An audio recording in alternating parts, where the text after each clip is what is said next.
Muharram detik permulaan perkiraan tahun Islam Hijrah, perpindahan Nabi dan umat Islam dari kota Mekah ke kota Madinah. Atas keyakinan dan iman yang teguh, kaum muhajirin dan ansar bersatu, rela berkorban harta dan nyawa demi menegakkan Islam tercinta.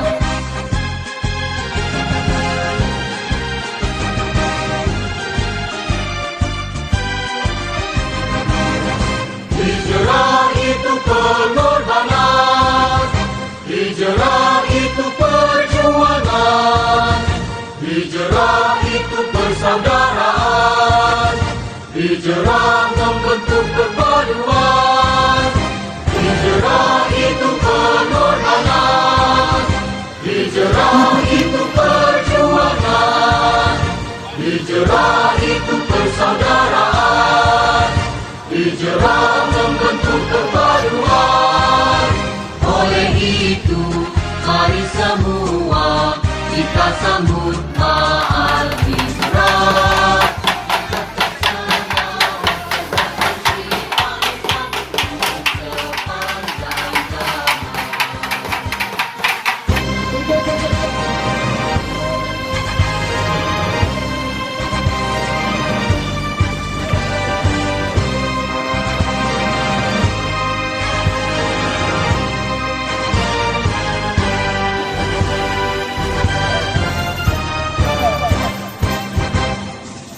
Muharram detik permulaan perkiraan tahun Islam Hijrah, perpindahan Nabi dan umat Islam dari kota Mekah ke kota Madinah.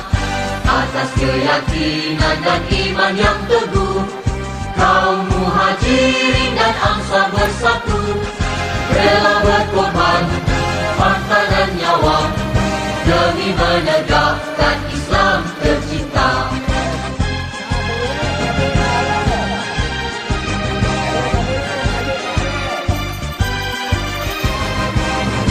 Hijrah itu pengorbanan, hijrah itu perjuangan, hijrah itu persaudaraan, hijrah membentuk perpaduan.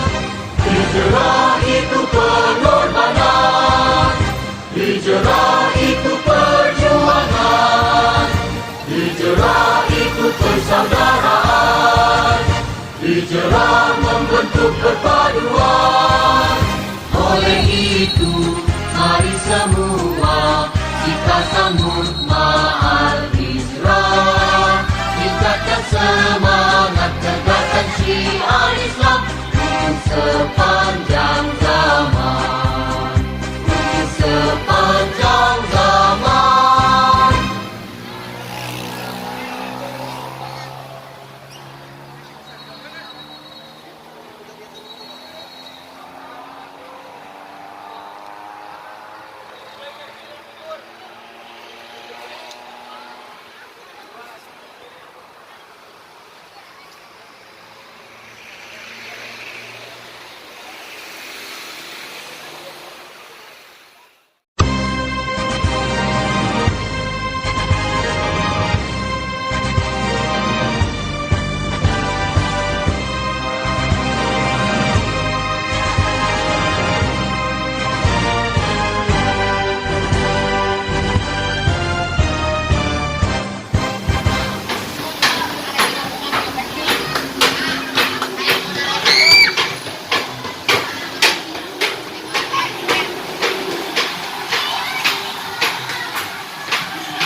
أضفيت على الحسن العبقى، فالورد تضوى واعتنقا. حسن يا رب لنا الخلقا، طهره فلا يحوي نزقا. أضفيت على الحسن العبقا، فالورد تضوى واعتنقا.